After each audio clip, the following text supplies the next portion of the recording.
Yo! Salut, bonsoir et bienvenue dans cette nouvelle vidéo. Nouveau jour, nouvelle partie de ce classement et dernière partie d'ailleurs. Nous allons faire de la 15e position à la première position. Mais quel classement? Le classement des pires méchants du cinéma. Oui, la première partie de classement se trouve juste ici si vous voulez la voir. Et là, nous allons arriver donc à la première place. Et il y a quelques surprises, vous allez voir. Donc on démarre tout de suite avec la 15e position de ce classement. Numéro 15, Scar, le roi lion. Il est pour moi le méchant de Disney le plus réussi de son univers. Il est impitoyable, calculateur et sournois. Dans le film, il est montré avec son sinistre savoir-faire et sa capacité à la torsion des vérités, mais aussi son esprit de compétition, ainsi que son sens de la manipulation dont il tire profit. Et n'oublions pas qu'il a causé pas mal de tristesse chez les petits, mais aussi chez les grands. Numéro 14, Jack Torrance, Shining. Encore un méchant de l'univers Kubrick. Jack Nicholson délivre une prestation qui fait froid dans le dos. Il incarne un personnage au passé étrange, parfois funeste, qui va vite faire son retour à cause de l'influence de l'hôtel dont il en est le gardien. Numéro 13, Alex Forrest, Liaison fatale. La redoutable maîtresse de Michael Douglas dans le film Liaison fatale. Elle y est terrifiante et machiavélique. Si vous aimez le lapin, elle vous en fera cuire un avec grand plaisir. Numéro 12, Commode, Gladiator. Après avoir assassiné son père, Marc Aurèle, le nouvel empereur écarte un dirigeant qui devient un petit peu trop embarrassant pour lui et trucide absolument toute sa famille. Le petit souci, c'est que ce général en question n'est pas n'importe qui. Il s'agit de Maximus. La confrontation des personnages de Crow et Phoenix donne au film de Ridley Scott une touche épique, jamais égalée.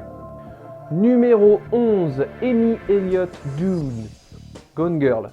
En apparence, une épouse dévouée, modèle et aimante, mais ce n'est que la partie émergée de l'iceberg. Il s'avère qu'Amy est une manipulatrice de haut vol qui n'hésite pas à faire couler le sang pour parvenir à ses fins.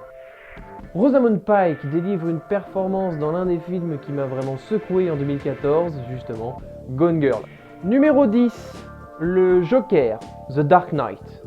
Heath Ledger a profondément marqué le cinéma avec son interprétation du Joker dans le film Batman The Dark Knight. Son seul but est de créer le chaos et de détruire le peu d'espoir qu'il reste aux habitants de Gotham, cette ville étant corrompue par la mafia. Et il ne faut pas oublier qu'il a plus d'un tour dans son sac. Numéro 9, Miss Ratchet, vole au-dessus d'un nid de coucou. Son regard, rien que son regard en dit déjà long sur le personnage, même s'il vous paraît plutôt innocent.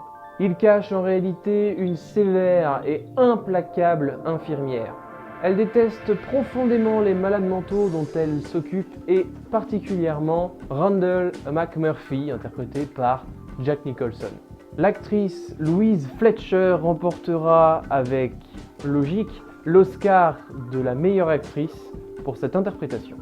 Numéro 8, Axel Delarge, Orange Mécanique. Le troisième méchant made in Kubrick qui apparaît dans ce classement. Alex est un jeune homme respirant la violence et qui ne sait pas résister aux attraits de jolies jeunes filles. Numéro 7, Amon Guth, la liste de Schindler. Ralph Fiennes interprète ici Amon Guth, surnommé le boucher d'Hitler, commandant du camp de concentration de Plaszow, près de Cracovie. Sa performance est tout simplement incroyable. Numéro 6, John Doe, Seven. Il est le premier serial killer à apparaître dans ce classement.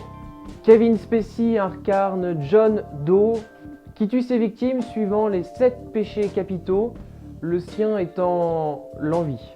Nous rentrons dans le top 5 avec Kaiser Soze, Usual Suspect. Kaiser Soze est le mystère fait l'homme. Un criminel légendaire qu'on ne rencontre qu'une seule fois, le jour de sa mort. On lui prête les pires crimes, les actions les plus incroyables. sans que personne ne sache réellement s'il existe vraiment. Tout ce que l'on sait, c'est que tout le monde a peur de Kaiser Soze. Film diablement malin sur la légende, la vérité tordue par les récits, Usual Suspect offre l'un des meilleurs twists finales dans l'histoire du cinéma. Numéro 4. L'Alien. Saga Alien. C'est certainement l'une des créatures, si ce n'est la créature la plus agressive et intelligente du cinéma. Une créature tellement coriace qu'il aura fallu 4 films pour en arriver à bout. On peut dire merci à Ellen Ridley. Numéro 3. Norman Bates. Psychose. Norman Bates est un homme mystérieux. Charismatique mais qui, hélas, souffre d'un dédoublement de personnalité qui le conduira à tuer d'innocentes personnes. Anthony Perkins est mystifiant à souhait et restera l'un des meilleurs méchants du 7e art. Numéro 2. Dark Vador. La saga Star Wars. Sa respiration est reconnaissable entre mille pour son côté rauque, troublant et inquiétant. Dark Vador est sans doute le pilier central de la saga Star Wars. Après l'empereur Palpatine, il est le plus redoutable, le plus méchant et le plus coriace des Sith. La moindre faute à son égard peut vous être fatale. Et enfin, le plus grand méchant du cinéma reste sans conteste Hannibal Lecter, le silence des agneaux. Le terrible Hannibal Lecter, docteur esthète et cannibale, Anthony Hopkins l'a interprété 3 fois dans Le silence des agneaux, Hannibal et Dragon rouge. Hannibal est un homme de goût, si l'on peut dire. Il se caractérise par une certaine classe et un très grand savoir. Au premier abord, le docteur Lecter a tout d'un homme respectable, intelligent, cultivé et adepte des bonnes manières. L'aguichante façade cache pourtant un horrible meurtrier. Et c'est pour moi le plus grand méchant du cinéma, même s'il n'apparaît que 16 minutes à l'écran, dans le film Le silence des agneaux. Il ne vous faut pas longtemps pour qu'il vous glace le sang et qu'il marque votre mémoire de cinéphile à jamais.